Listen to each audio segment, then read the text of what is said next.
Gold buyers, మీ కష్టాల్లో నమ్మకమైన మీ ఆత్మీయ నేస్తం.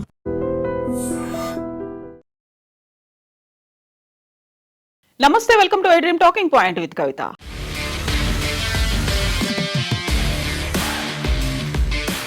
హర్ముజ్ జలసంధిని మూసేస్తానంటూ ఇరాన్ తీవ్ర స్థాయిలో హెచ్చరికల్ని జారీ చేసింది. ఈ నేపథ్యంలోనే వెస్ట్ ఏషియాలో ఉద్రిక్తతలు మరింత తీవ్ర రూపం దాల్చబోతున్నాయి. అమెరికా తాజాగా ఇరాన్ పై జరిపినటువంటి దాడుల నేపథ్యంలో చమురు రవాణాకు కీలకమైనటువంటి హర్ముజ్ జలసంధిని మూసేస్తున్నట్టుగా Iran Islamic Revolutionary Guard Corps IRGC ప్రకటించింది. ఇకపై ఈ మార్గంలో ప్రయాణించే అన్ని నౌకలను లక్ష్యంగా చేసుకుంటామని హెచ్చరించింది. ఎవరైనా అతిక్రమిస్తే వారిని కాల్ చేస్తామని కూడా హెచ్చరించింది. అమెరికా అధ్యక్షుడు డొనాల్డ్ ట్రంప్ ఇరాన్ పై తీవ్ర వ్యాఖ్యలు చేశారు. ఆ తర్వాతే ఇరాన్ ఇలా స్పందించాల్సినటువంటి పరిస్థితి వచ్చింది. ప్రస్తుతం చమురు సరఫరాకు అత్యంత కీలకమైనటువంటి హర్ముజ్ జలసంధిలో వాణిజ్య నౌకల రాకపోకలను భద్రపరచడానికి అమెరికా రహస్య సైనిక చర్య చేపట్టిందని ట్రంప్ వెల్లడించారు. ఆ ఆపరేషన్ ఫలితంగా 10 మిలియన్ బ్యారెళ్లకు పైగా చమురు సురక్షితంగా ప్రపంచ మార్కెట్లకు చేరిందని అన్నారు. అంతేకాదు 200కు పైగా వాణిజ్య నౌకలు ఎలాంటి ప్రమాదం లేకుండా హర్ముజ్ ద్వారా ప్రయాణించాయని అన్నారు.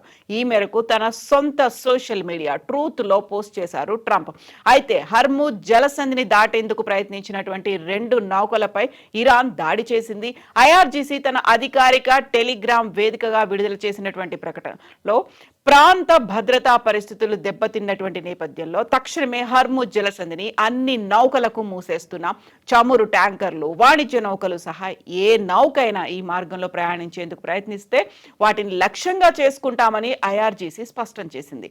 అయితే ఇరాన్ అటాక్ చేస్తారు అని చెప్పడానికంటే ముందే హర్ముజ్ ద్వారా ప్రయాణించే చమురు ట్యాంకర్లు, ఇతర వాణిజ్య నౌకలకు మేం భద్రత కల్పిస్తాము. అమెరికా సైన్యం దానికోసం ప్రత్యేకమైనటువంటి రహస్య సైనిక ఆపరేషన్ నిర్వహించింది అని ట్రంప్ అనౌన్స్ చేశారు. ఫలితంగా 10 మిలియన్ బ్యారెళ్ల చమురు, అలాగే 200కు పైగా వాణిజ్య నౌకలు సురక్షితంగా ప్రయాణించాయి. అద్భుతమైనటువంటి విజయానికి కారణం హర్ముజ్ ఇరాన్ చేతిలో కాకుండా అమెరికా నియంత్రణలో ఉండడమే. ఇరాన్ సైనికంగా బలహీనపడింది. ఆ దేశ ఆర్థిక వ్యవస్థ కూడా తీవ్ర ఇబ్బందుల్లో ఉంది. ఇరాన్ అయిపోయింది, తన పని లేదు, ఇప్పుడు తన పని అయిపోయింది అనేటువంటి మాటని ట్రంప్ పోస్ట్ లో రాసుకొచ్చారు. అయితే IRGC మాత్రం దీన్ని ఖండిస్తోంది. ఇరాన్ IRGC నౌకాదళం చెప్తున్నటువంటి వివరాల ప్రకారం హర్ముజ్ జలసంధిని అక్రమంగా దాటేందుకు ప్రయత్నించినటువంటి 2 నౌకలపై దాడులు జరిగాయి. అమెరికా దాడుల కారణంగా మినాబ్ కౌంటీలో ఉన్నటువంటి కర్గాన్ ప్రాంతంలో 2 పౌరులు గాయపడినట్టుగా ఇరాన్ ప్రభుత్వ అనుబంధ మీడియా పేర్కొంది. మరోవైపు బందర్ అబ్బాస్ నగరంలో తాజాగా భారీ పేలుళ్లు చోటు చేసుకున్నట్టు సమాచారం. అక్కడున్నటువంటి పట్టణాలు కేష్మిర్ ద్వీపం, ఉత్తర ప్రాంతంలో ఉన్నటువంటి గోర్గాన్ నగరంలో కూడా పేలుళ్లు సంభవించినట్టుగా వార్తలు వస్తున్నాయి. ఈ పరిణామాల మధ్య అమెరికా సెంట్రల్ కమాండ్ CENTCOM కూడా కీలకమైనటువంటి ప్రకటన చేసింది. ఇరాన్ నుంచి కొనసాగుతున్నటువంటి అనవసర నిరంతర దూకుడుకు ప్రతిస్పందనగా స్వీయ రక్షణ చర్యల్లో భాగంగా ఇరాన్లోని పలు లక్ష్యాలను అదనపు దాడులు ప్రారంభించినట్టుగా CENTCOM అనౌన్స్ చేసింది. అమెరికా అధ్యక్షుడి ఆదేశాల మేరకు ఈ చర్యలు చేపట్టినట్టుగా తెలిపింది. ఇదిలా ఉంటే ఒమన్ తీరంలో ప్రయాణిస్తున్నటువంటి పలావు జెండాతో వెళ్తున్నటువంటి వాణిజ్య నౌకపై జరిగినటువంటి దాడి అంతర్జాతీయంగా తీవ్ర ఆందోళనకు దారితీసింది. క్షిపణి దాడితో నౌకలో అగ్ని ప్రమాదం సంభవించింది. 3 నావికులు గల్లంతైనట్టుగా సమాచారం.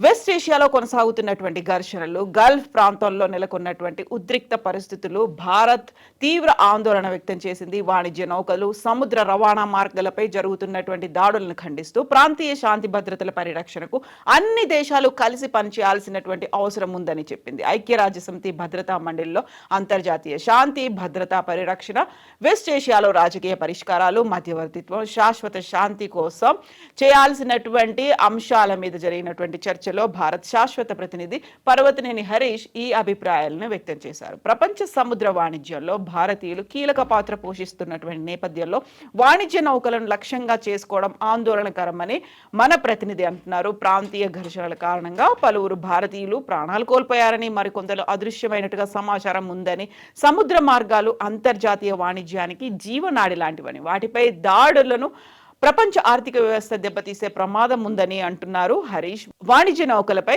సైనికులు లక్ష్యాలుగా మార్చడం అంతర్జాతీయ నిబంధనలకు విరుద్ధమని స్పష్టం చేస్తున్నారు. ఇక ఈ ఘటనపై అంతర్జాతీయ సముద్ర సంస్థ ఇంటర్నేషనల్ మెరైన్ ఆర్గనైజేషన్ ప్రధాన కార్యదర్శి ఆర్సేనియో కూడా తీవ్రంగా ఖండించారు. సముద్రయాన సిబ్బంది ప్రాణాలకు ముప్పు కలిగించే చర్యలు ఏమాత్రం ఆమోదయోగ్యం కాదని ఇంటర్నేషనల్ మెరైన్ ఆర్గనైజేషన్ అంటోంది. గల్లంతైన సైనికుల కుటుంబాలకు తన ప్రగాఢ సానుభూతి తెలియజేస్తున్నారు. అంతర్జాతీయ చట్టాలను గౌరవిస్తూ సముద్ర రవాణా భద్రతను కాపాడాల్సినటువంటి బాధ్యత అందరిపైన ఉంది. ఈ ఘటనపై సమగ్ర పారదర్శక విచారణ జరపాలని ఐఎంఓ కోరింది అనేటువంటి మాట ఓవరాల్ గా జరుగుతున్నటువంటి ఇష్యూస్ పరిస్థితులని ఐఎంఓ నిశితంగా గమనిస్తోంది. ఇక ఓమన్ తీరంలో జరిగినటువంటి ఈ దాడిపై భారత విదేశాంగ మంత్రిత్వ శాఖ కూడా స్పందించింది.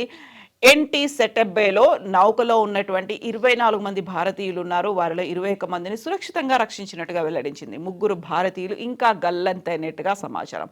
ఒమన్లోని భారత రాయబార కార్యాలయం అక్కడి అధికారులతో సమన్వయం చేసుకుంటూ సహాయక చర్యలను పర్యవేక్షిస్తోందని విదేశాంగ శాఖ అనౌన్స్ చేసింది. అక్కడ ఆ ప్రాంతంపై ఉన్నటువంటి నౌకలపై జరుగుతున్నటువంటి దాడులు తీవ్ర ఆందోళన కలిగిస్తున్నాయని, అక్కడ జరుగుతున్నటువంటి ఘర్షణలే ఇందుకు ప్రధాన కారణమని విదేశాంగ శాఖ చెప్తోంది. ఉద్రిక్తతలను వెంటనే తగ్గించాలని, దౌత్యపరమైనటువంటి చర్చల ద్వారా సమస్యల పరిష్కారం కనుగొనాలని భారత్ మరోసారి పిలుపునిచ్చింది. ఆ ప్రాంతంలో జరుగుతున్నటువంటి శాంతి చర్చలను పునరుద్ధరించేందుకు అన్ని పక్షాలు సంయమనం పాటించాలని అంటోంది. మరోవైపు గల్ఫ్ ఆఫ్ ఒమన్లో ఇరాన్ చమురును తరలిస్తున్నటువంటి నౌకలను అడ్డుకునేందుకు అమలు చేస్తున్న దిగ్బంధనంలో భాగంగా పలావ్ జెండాతో వెళ్తున్నటువంటి నౌకను నిలిపేసినట్టుగా అమెరికా సెంట్కామ్ అనౌన్స్ చేసింది. నౌకాదళ సిబ్బంది ఆదేశాలను పాటించకపోవడంతోనే ఖచ్చితమైనటువంటి ఆయుధాలతో ఇంజన్ని లక్ష్యంగా చేసుకున్నట్టుగా చెప్పింది. దిగ్బంధనం ప్రారంభమైనటి నుంచి 8 నౌకలను నిర్వీర్యం చేశామని, 131 నౌకలను మళ్లించామని, మానవతా సహాయానికి సంబంధించి ఆ నౌకలకు అనుమతించామని సెంట్కామ్ అంటోంది. ఇక తాజా పరిణామాల నేపథ్యంలో బహ్రెయిన్లో క్షిపణి హెచ్చరిక సైరన్లు మోగినట్టుగా అంతర్జాతీయ వార్తా సంస్థలు వెల్లడిస్తున్నాయి. అమెరికా సైనిక దాడులకు ప్రతీకారం తీర్చుకుంటామని ఇరాన్ ప్రకటించింది. ఈ నేపథ్యంలోనే గల్ఫ్ ప్రాంతం అంతా అప్రమత్తమైంది. పశ్చిమాసియా సంక్షోభం మరింత ముదిరే సూచనలు కనిపిస్తుండటంతో ప్రపంచ దేశాలు తీవ్ర ఆందోళనను వ్యక్తం చేస్తున్నాయి. ఒకవైపు అమెరికా అధ్యక్షుడు డొనాల్డ్ ట్రంప్ హర్ముజ్ జలసంధి తమ అధీనంలోనే ఉందని చెప్తున్నప్పటికీ ఇరాన్ మాత్రం ఆ హర్ముజ్ జలసంధి గుండా ప్రయాణించే నౌకలపై అటాక్స్ చేస్తామని చెప్తోంది. మరోసారి ఈ ఇష్యూ తెర మీదకి వచ్చింది. హర్ముజ్ జలసంధి ఎవరు ఓపెన్ చేస్తారు? ఐఆర్జీసీ ఎందుకని యాక్సెప్ట్ చేయట్లేదు? ట్రంప్ ఎందుకని మొండి పట్టుపడుతున్నారు? అక్కడ మా సైనిక దళాలు ఉన్నాయని చెప్తున్నప్పటికీ ప్రపంచవ్యాప్తంగా ఇప్పుడు సంక్షోభం అయితే మళ్ళీ మొదలైంది. చర్చలు ఎక్కడికక్కడే ఆగిపోయినటువంటి పరిస్థితి. మొత్తంగా ఈ ఎపిసోడ్కి ఎప్పుడు ఎండ్ కార్డ్ పడుతుందని మీరు అనుకుంటున్నారో కామెంట్స్ రూపంలో తెలియజేయండి.